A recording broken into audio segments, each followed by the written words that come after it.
तो जिस इंसान को अन्न की इज्जत ना हो तो अन्न तुम्हारी क्या इज्जत करेगा।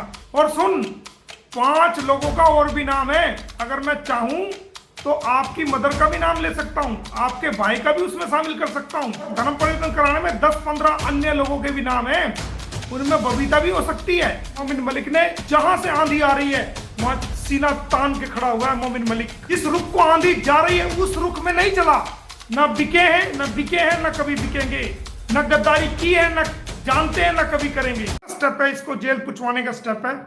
और ये अपना खूब खा ले, पी ले, बढ़िया डांस कर ले, अच्छा जो भी इसको खाना पीना है, जो इसकी इच्छा है खूब मंगा ले, क्योंकि जेल में तो फिर वो जेल का ही खाना मिलता है।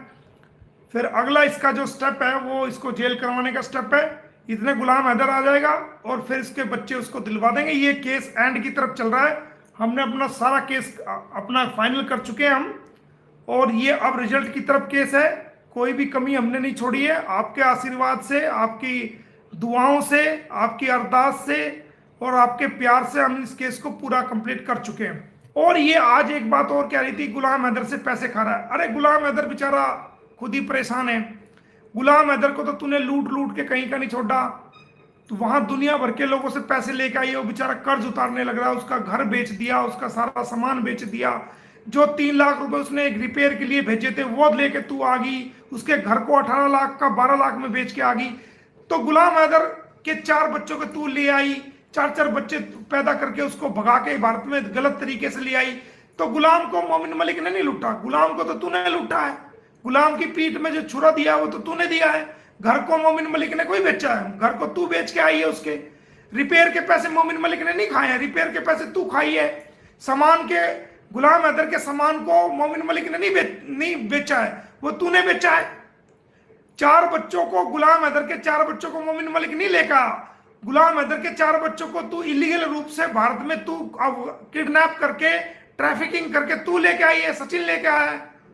तो धोखा तो तूने दिया गुलाम हैदर। गुलाम हैदर मुझे क्या दे सकता है? पूछ लेना उससे।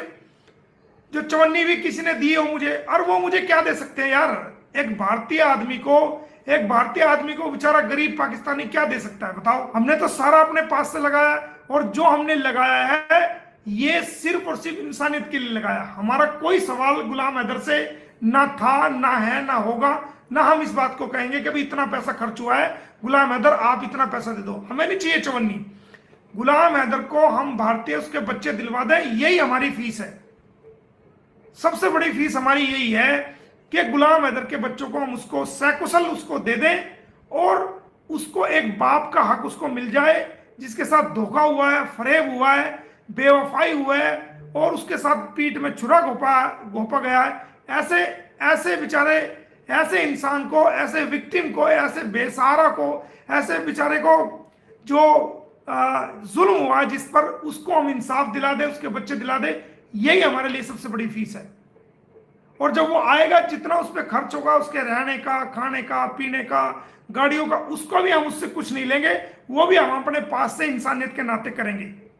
तो हमें कोई जरूरत नहीं है, ना हम उससे पैसा लेंगे।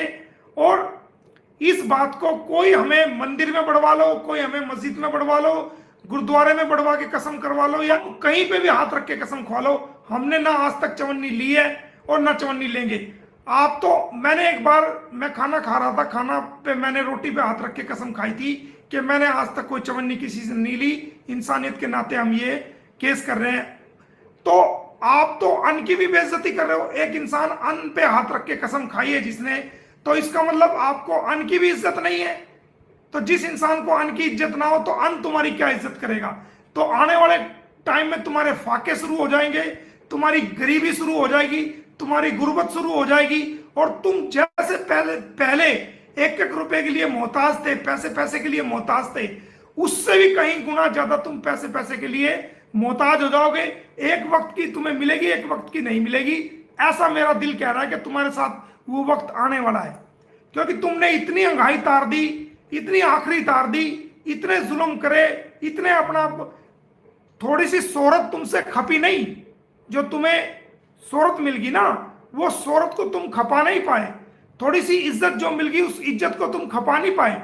जो तुम्हारे पास पैसा इकट्ठा हो गया, उसको तुम खपा नहीं पाए, तुमसे रहा नहीं गया। अगर तुम इंसान होते, तुम्हारे अंदर अकल होती, तो उस औरत को इज्जत को जो तुम्हें सोशल मीडिया उसके माध्यम से जब तक गुलाम नहीं आया था मिली थी, उसको सही तरीके से उसका इस्तेमाल करते। जो तुम्हें पैसा मिला था उसका सही तरीके से इस्तेमाल करते, सोशल मीडिया का सही तरीके से इस्तेमाल करते, किसी को गाली गलौच ना देते, किसी बिरादरी, किसी हिंदू या मुस्लिम या सनातन धर्म की या मुस्लिम धर्म की या इस्लाम धर्म की या मुसलमानों को कटवा मुल्ला ना बोलते, किसी धर्म की आप बेइज्जती ना करते अगर आपको रहना था तो। लेकिन आपने उल्टा किया, तो जो आपने किया हमने तो वही लीगल कार्रवाई करी है ना। हमने वो सबूत इकट्ठे करे जो आपने किया, और उन्हीं सबूत के आधार पे हमने आपके खिलाफ कानूनी कार्रवाई की। तो हमने क्या बुरा किया? और उसको आपको जेल में जाना पड़ेगा, वो भुगतना पड़ेगा आपको, तो वो तो भुगतना पड़ेगा, उसकी चिंता ना करो।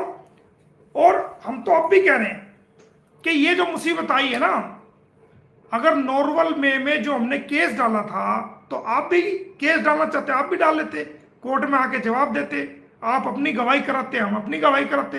जो जीतता आप जीतते तो हम अपील करते, अगर हम जीतते तो शायद आप अपील करते, कोर्ट का फैसला था।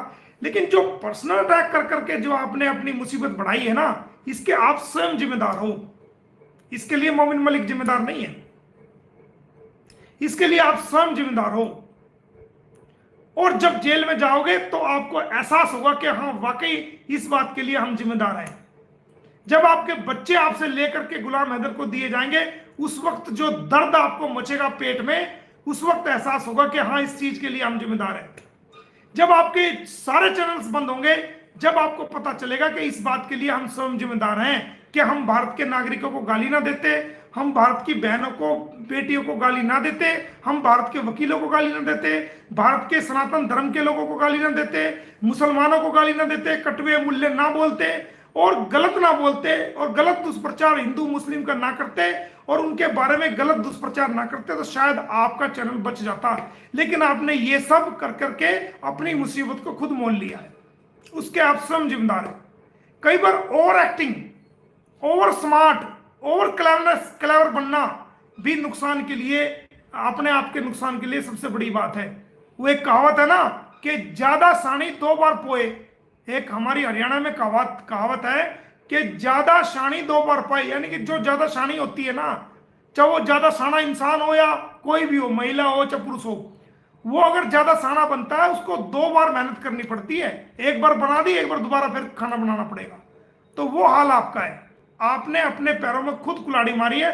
मोमिन मलिक ने कुल्हाड़ी नहीं मारी, मोमिन मलिक तो वकील है। मोमिन मलिक की जाति दुश्मनी नहीं थी आपसे, मोमिन मलिक को तो आपने छेड़ के आपसे जाति दुश्मनी ली है। उसको छेड़ के उसको अटैक करने की कोशिश करके, झूठ बोल के पहले आप ये तो पता लगा देते कि इसकी सच्चाई क्या है। लेकिन एक झूठ को फैला करके आपने सोचा हो रामबाण हाथ लग गया, स्क्रिप्ट हाथ लगी, लेकिन आपको उसके अंदर की कहानी नहीं पता ना, वो सच्चाई क्या है। उस सच्चाई का पता लगाते और फिर फैसला लेते।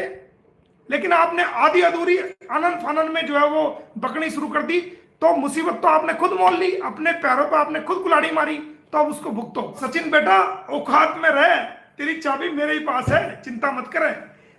तेरी नेत्रपाल की चाबी भी मेरे पास है। चाबी घुमाऊंगा तो नेत्रपाल पे कुछ रहम हो सकता है, वरना तो बुढ़ापे में उसको भी जेल कटेगी। और सुन, 5 लोगों का और भी नाम है, अगर मैं चाहूं तो आपकी मदर का भी नाम ले सकता हूं, आपके भाई का भी उसमें शामिल कर सकता हूं, और आपकी भाभी का भी उसमें कर सकता हूं, आपकी बहन का भी कर सकता हूं, और जो आपके रिश्तेदार बन के आते हैं ना उनका भी शामिल कर सकता हूं।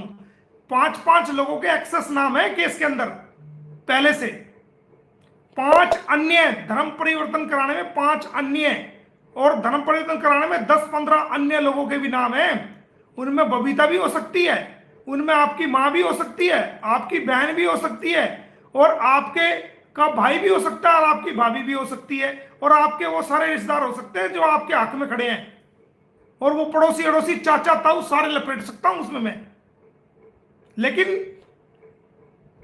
लेकिन इस चीज को मैं देख रहा हूं कौन कितना चल रहा है, समझ गए? इसलिए तुम्हारी चाबी मेरे ही हाथ में। औकात से बाहर पैर फैलाएगा तो इन सब को मैं उसके अंदर जो ना, सबके उसके अंदर जो नाम है जो धर्म परिवर्तन में शामिल थे, इन सब को शामिल करूंगा। तेरी भाभी को भी करूंगा, तेरे भैया को भी करूंगा, तेरी माता को भी करूंगा, तेरी बहन को भी करूंगा, तेरे जीजा को भी करूंगा, सब लोगों को, तेरे चाचा ताऊ जितने भी हैं, जो 15 नाम थे सबको शामिल करूंगा उसमें, जो धर्म परिवर्तन में, बच्चों के धर्म परिवर्तन में शामिल थे। इसलिए औकात से बाहर पैर ना निकाल। और आज तो तूने अपनी गंदी जुबान से मोमिन मलिक का नाम ले दिया है। दोबारा अगर ऐसी हरकत मैंने देख ली ना, तो एक एप्लीकेशन में इन सारों के नाम शामिल कर दूंगा उसके अंदर। ध्यान रखना इस बात का। ना कांटों की परवाह करी, ना अंगारों की परवाह करी, ना मुसीबतों की परवाह करी, ना इल्जामों की परवाह करी, ना आंधी की परवाह करी, ना बारिश की परवाह करी, ना भूख की परवाह करी, ना धूप की परवाह करी, ना किसी भी चीज की परवाह नहीं करी। तो दोस्तों, अपनी मुंह से मैं बड़ाई नहीं करता, लेकिन मोमिन मलिक ने जिस रुख से आंधी चल रही है, उस रुख पर आंधी, जहां से आंधी आ रही है वहां सीना तान के खड़ा हुआ है मोमिन मलिक। जिस रुख को आंधी जा रही है उस रुख में नहीं चला, बल्कि जिस रुख से आंधी आ रही है उसको चीरता हुआ, उसकी अपोजिट डायरेक्शन में खड़ा हुआ है मोमिन मलिक। और उस आंधी को चीरता हुआ निकला है मोमिन मलिक, सत्य की तलाश में, लोगों को इंसाफ दिलाने के लिए, सच्चाई की जीत के लिए सीना तान के खड़ा हुआ है मोमिन मलिक। और वो आंधी सीना चीर के निकल गई है, लेकिन मोमिन मलिक को डगमगा नहीं गई है।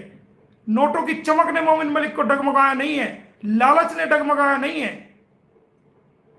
और अपनी मंजिल तक आज तक पहुंचा है। ये ज्ञान और ये बातें ऐसे नहीं मैं बता रहा हूं आपको, जिंदगी में हमने मेहनत करके तब किया है, अपने आप पर, अपने शरीर पर, अपनी इच्छाओं पर हमने झेला है।